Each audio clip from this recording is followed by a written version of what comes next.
वफादारी कह के मुकरते नहीं है, जवां मर्द मरने से डरते नहीं है।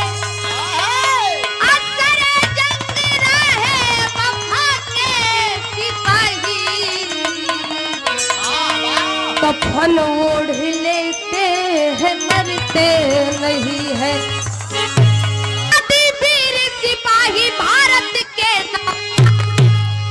देश के अपने इज्जत रखले लड़ले सीना तान, हिंदुस्तान जिंदाबाद पाकिस्तान मुर्दाबाद, हिंदुस्तान जिंदाबाद।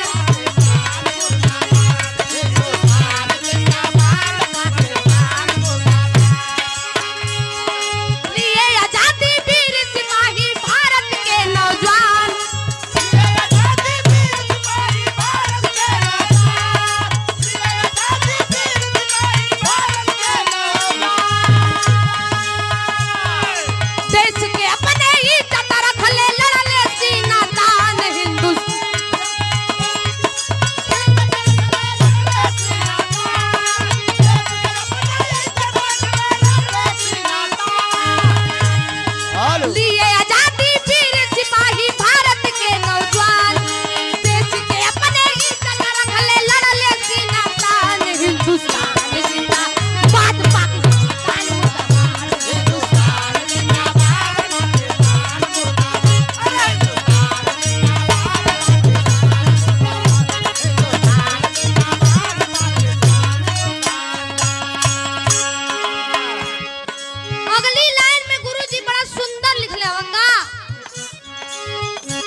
शिवाजी राणा शेखर भारत के सिपाही,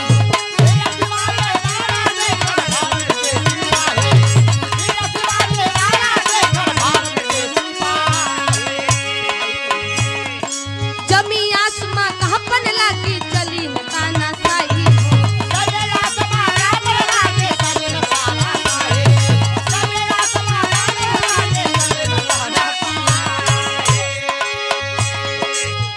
शिवाजी राणा शेखर भारत के सिपाही हो, जमी आसमां का पन लागी चली तानाशाही। खुदीराम बोस भगत सिंह वतन के रखले बाप,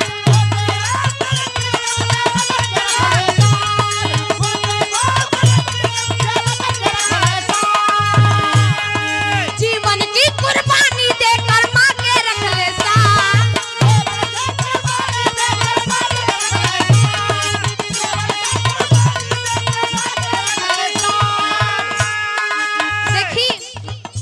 सम्मानित पूजन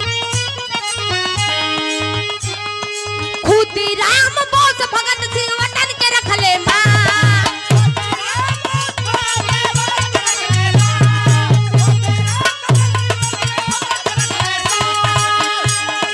जीवन की कुर्बानी देकर मां के रखले साथ।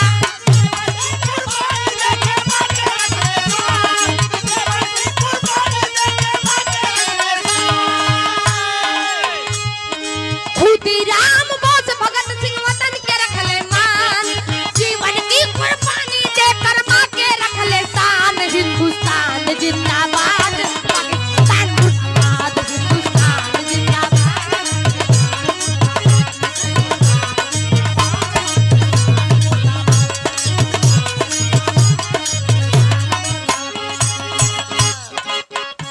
देखी आज अगर ये देश आजाद बात, ई देश के जवान के वजह से ही देश आजाद बा। गुरुजी बड़ा सुंदर लाइन लिखने का,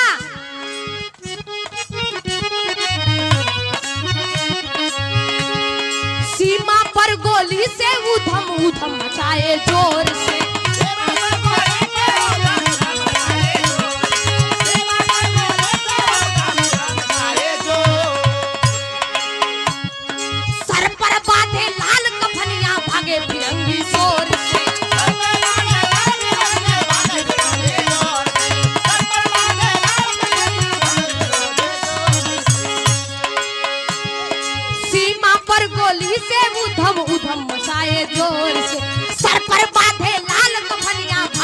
बजरंगी शोर, झुकने नहीं दिए सर को,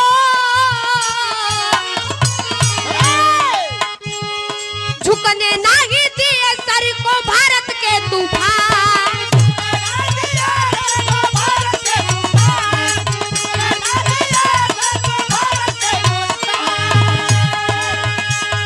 तोड़े गुलामी ना हर बन के मां के रख ले मान,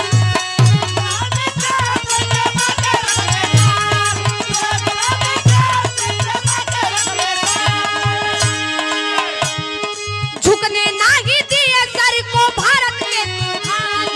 तोड़े गुलामी ना हर बन के मां के रख ले मान। हिंदुस्तान जिंदाबाद, पाकिस्तान मुर्दाबाद, हिंदुस्तान जिंदाबाद।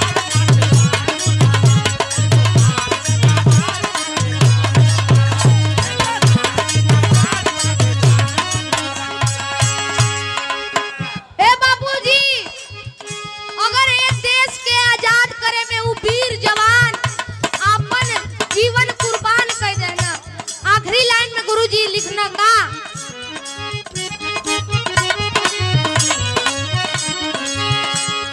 खूनों की होली से सींचे भारत माँ के लाल हो।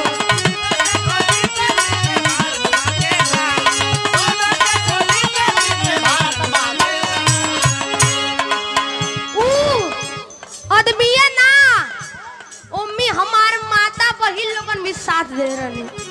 कैसे? खूनों की होली से सींचे भारत माँ के लाल हो।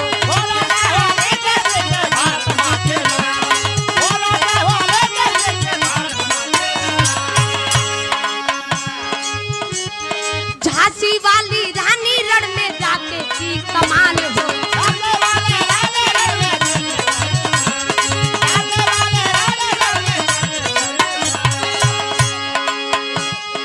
खूनों की होली से सींचे भारत माँ के लाल हो।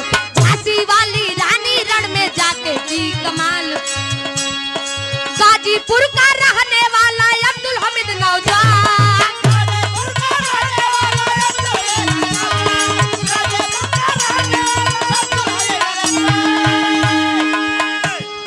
तीन टैंक को ध्वस्त किया मोदी के रख ले मां।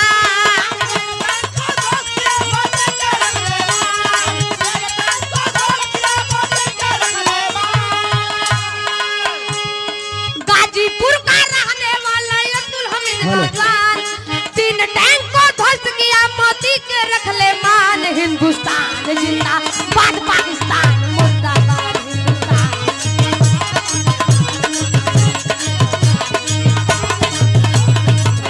हिंदुस्तान जिंदाबाद, पाकिस्तान